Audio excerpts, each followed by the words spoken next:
جسمك ممكن يبقى قوي، بس لو أعصابك ضعيفة تركيزك وقوتك ومزاجك كلهم هيتأثروا. عشان كده تقوية الأعصاب مش رفاهية، دي أساس الصحة والأداء. من أهم الأكلات اللي بتقوي الأعصاب هي البيض، لأنه غني بفيتامين B12 والكولين، ودي عناصر أساسية لنقل الإشارات العصبية بشكل سليم. بعده يجي الموز، مصدر ممتاز للبوتاسيوم والمغنيسيوم، وبيساعد على تهدئة الأعصاب وتقليل الشد العصبي والتوتر.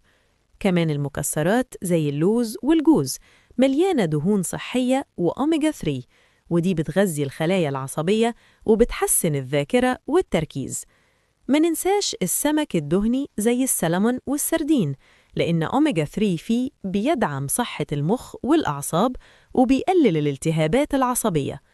ومن الأكلات المهمة جداً كمان الشوفان، لأنه بيوفر طاقة ثابتة للمخ وبيحافظ على استقرار الجهاز العصبي. الخلاصة إن أعصابك محتاجة تغذية صح زي ما محتاجة راحة ونوم كويس، ولو اهتميت بالأكل ده هتحس بفرق واضح في تركيزك، هدوءك، وأدائك اليومي.